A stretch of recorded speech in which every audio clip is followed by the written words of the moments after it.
ഈ ഇന്നസെന്റ് ചേട്ടൻ ഇപ്പം നമ്മൾ പിന്നീട് നേരത്തെ മുകേഷ് ചേട്ടനൊക്കെ നമ്മളോട് പലതവണ നമ്മളിവിടെ ഡിസ്കസ് ചെയ്ത് പോയൊരു കാര്യങ്ങളെന്ന് പറയുന്നത് ഈ വലിയ വീഴ്ചകളൊക്കെ വരുമ്പം ഇന്നസെന്റ് ചേട്ടൻ അതിനെ വളരെ ചിരിച്ച മുഖത്തോടെ ഒരു അവനവനെ നർമ്മമാക്കിയിട്ടൊക്കെ പറയും. ഏതെങ്കിലും ഒരു സന്ദർഭത്തിൽ ഈ സിനിമ പൊളിഞ്ഞിട്ട് പൈസ പോയിട്ടൊക്കെ ഉള്ള ഒരു സമയത്ത് ടെൻഷൻ അടിച്ചിട്ടുള്ള ഒരു ഇന്നസെന്റ് ചേട്ടനെ കണ്ടിട്ടുണ്ടോ?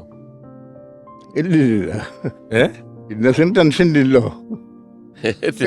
ടെൻഷൻലെസ് ആണ്.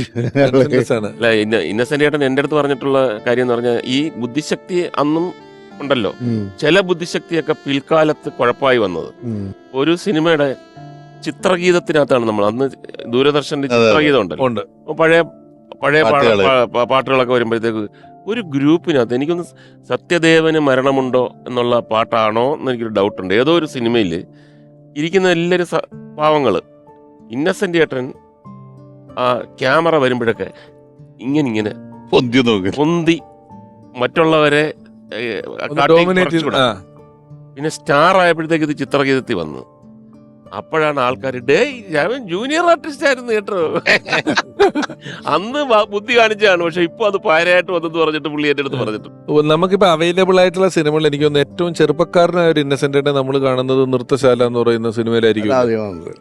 ആദ്യമായിട്ട് അഭിനയിച്ചത് അതിലാണ് ഒരു കോമഡി. അത് കഴിഞ്ഞിട്ട് അത് കഴിഞ്ഞിട്ടാണ് അതിൽ നൃത്തശാലയിലാണ് വരുന്നത്. ഒരുപാട് സിനിമകളിൽ ഇന്നസെന്റിന്റെ ഒക്കെ ഒരുപാട് സിനിമകൾ ഛായാഗ്രഹണം ചെയ്തിട്ടുള്ള, മലയാളത്തിൽ ഒരുപാട് നല്ല ഫ്രെയിമുകൾ നമുക്ക് സമ്മാനിച്ചിട്ടുള്ള, മനസ്സിനക്കരെ പോലെയുള്ള സിനിമകളിലെ ഛായാഗ്രഹണം നിർവഹിച്ചിട്ടുള്ള, എൻ്റെ സിനിമയുടെ ഛായാഗ്രഹണം നിർവഹിച്ചിട്ടുള്ള അഴകപ്പൻ സാറ് നമ്മളോട് രണ്ടുപേരും സംസാരിക്കും.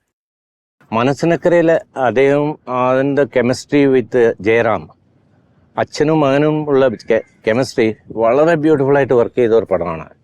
അപ്പോൾ ഇത് മലയാളത്തിൽ ഭയങ്കര ഹിറ്റായ ശേഷം കെ ബാലചന്ദ്ര സാർ ഒരു ദിവസം പുള്ളിയുടെ അസോസിയേറ്റ് എന്നെ വിളിച്ചു, ബാലചന്ദ്ര സാർ അഴകപ്പനെ കാണണമെന്നു. അങ്ങനെ ഞാൻ സാറെ കാണാൻ പോയി. സാറുടെ ഓഫീസിൽ പോയിട്ട് സംസാരിക്കുമ്പോൾ അഴകപ്പൻ മനസ്സിനക്കരെ നിങ്ങൾ ചെയ്തില്ലേ, വളരെ മനോഹരമായ ഫിലിം. അതിൽ ഏറ്റവും എനിക്ക് ഇഷ്ടപ്പെട്ടത് ഇന്നസെന്റ് ചേട്ടൻ്റെ കഥാപാത്രം. ആ പടം എനിക്ക് റീമേക്ക് ചെയ്യണം. ഉടനെ തന്നെ ഞാൻ പ്രൊഡ്യൂസർ സുബൈറെ വിളിച്ചു, ഇങ്ങനെ ബാലചന്ദ്ര സാർ ഭയങ്കര ഇൻട്രസ്റ്റഡ് ആണ് നമ്മുടെ പടം തമിഴിൽ ചെയ്യണമെന്ന്. അത് റേറ്റോണ് സംസാരിക്കേണ്ട, കൊടുത്താൽ മതി എന്ന് പറഞ്ഞു. അങ്ങനെ ബാലചന്ദ്ര സാർ റെഡിയായി. ഒരു 15-20 ഡേയ്സ് കഴിഞ്ഞ് വീണ്ടും ഞാൻ മദ്രാസ് പോയപ്പം എന്നെ വീണ്ടും വിളിപ്പിച്ച് പുള്ളിയുടെ അസോസിയേറ്റ് ആയിരുന്ന താമിരാൻ ഒരു അസോസിയേറ്റ്. അപ്പം ഞാൻ തിരിച്ച് വീണ്ടും പോയിട്ട് ഭയങ്കര ഹാപ്പിയായി. ഞാൻ ബാലചന്ദ്ര സാറുടെ കൂടെ വർക്ക് ചെയ്യുന്നില്ല മനസ്സിനൊക്കെ. അങ്ങനെ അതേപോലെ ഒരേ ഒരു ഡൗട്ട് ആ പടത്തിൽ എനിക്ക്, ഒരു പേടിയാണ്. എന്താണ് അതിൽ ഇന്നസെന്റ് ചെയ്ത കഥാപാത്രം ആരാണ് തമിഴിൽ ചെയ്യും, യു ഹാവ് എനി സജഷൻ ചോദിച്ചു. ഞാൻ 1 മിനിറ്റ് ആലോചിച്ച് തമിഴിലെ ആര് ചെയ്യുന്നത്, പല ആക്ടേഴ്സ് പേരും പറഞ്ഞ് അതൊന്നും ശരിയാവില്ല, ഇന്നസെൻറ്റിൻ്റെ കഥാപാത്രം ചെയ്യാൻ വേറെ ഒരാളില്ല, ഞാൻ അതുകൊണ്ട് ആ പടം ചെയ്യുന്നില്ല.